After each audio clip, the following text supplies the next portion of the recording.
ایک انہوں نے کہا کہ کسی کا بچہ عورت کا چھوٹا تھا، شوہر فوت ہوئے، انہوں نے دوسری شادی کی اور ظاہر نہیں کیا اپنے بچے پر کہ آپ کے اصل والد نہیں ہیں، حتیٰ کہ بچہ بڑا ہوا اور اس دوسرے باپ نے نکاح اس میں شناختی کارڈ وغیرہ میں ولدیت میں اپنا نام لکھوایا ہے، کیا حکم شرع ہوگا؟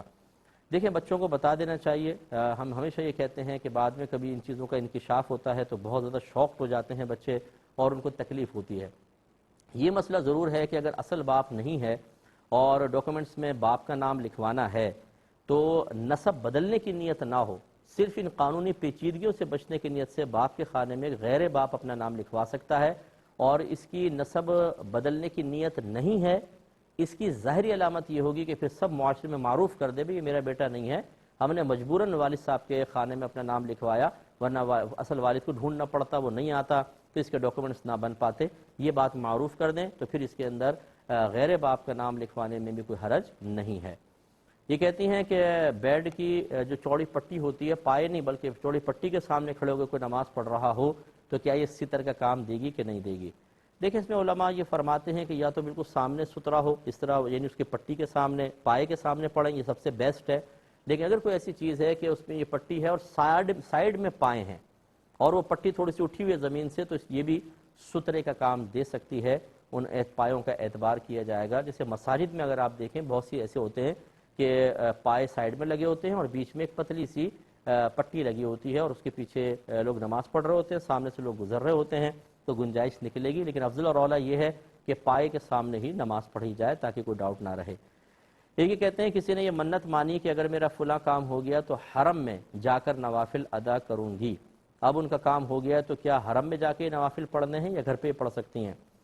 دیکھیں اس میں علماء نے فرمایا کہ یہ جو مقامات کی اور اوقات کی تخصیص ہے یہ بے معنی ہوتی ہے، اس کا کوئی اعتبار نہیں ہے، لہذا اس کو چھوڑ دیں، اگر وہ گھر میں بھی 2 رکعت نفل ادا کر لیں تو کافی ہیں۔ اب جیسے کوئی منت مانے کہ اگر میرا کام ہو گیا صبح 10 بجے 2 رکعت نوافل پڑھوں گی،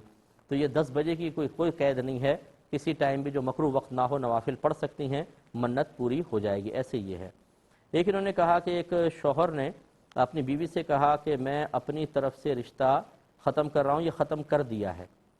اس کے بعد 15 دن بعد دونوں نے صلح کر لی، پھر اس کے بعد 2.5 ماہ کے بعد 3 طلاقیں دے دیں اور 2.5 ماہ بعد دوبارہ صلح کر لی، پھر وہ مفتی صاحب کے پاس چلے گئے اور ان کو بتایا شوہر نے،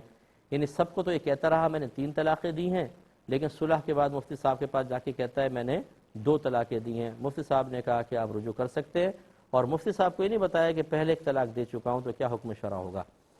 خلاصہ کلام یہ ہے کہ دیکھیں جب شوہر نے کہا کہ میں نے اپنی طرف سے رشتہ ختم کر دیا ہے اور اس کی نیت طلاق کی ہی ہو تو یہ 1 طلاق واقع ہو گئی، اور یہ طلاق بائن واقع ہوئی کیونکہ کنایہ الفاظ ہیں اور وہ لڑکی نکاح سے نکل گئی۔ اب یہ کہتے ہیں 15 دن بعد صلح کی، تو صلح کس طرح کی؟ اگر تو نکاح کے ذریعے کی تھی تو وہ ان کی زوجہ رہیں اور ساتھ رہنا بالکل ٹھیک تھا، لیکن اگر بغیر نکاح کے انہوں نے ویسی صلح کر کے ساتھ رہ لیے تو یہ تو نکاح سے وہ نکل گئی تھی، تو ساتھ رہنے ان کا گناہ تھا، غلط تھا، تو لہٰذا اب جو بعد کی 3 طلاقیں دی ہیں اگر نکاح کے بغیر رہ رہے تھے تو وہ 3 طلاقیں واقع نہیں ہوئیں۔ اب ان کو کرنا یہ ہوگا کہ اللہ کی بارگاہ میں سچے دل سے توبہ کریں، اپنے تمام تر کم علمیوں کا اور کوتاہیوں کا دوبارہ نکاح کریں اور یہ ساتھ رہ سکتے ہیں۔ 1 طلاق ہو گئی ہے، 2 طلاقیں اب بھی باقی ہیں۔ باقی مفتی صاحب کو جو غلط انہوں نے صورتحال بتا کے فتویٰ لیا، مفتی صاحب کوئی گناہ گار نہیں ہوں گے، یہ لوگ گناہ گار ہوں گے، اس میں اس طرح کی باتوں سے اجتناب کرنا چاہیے۔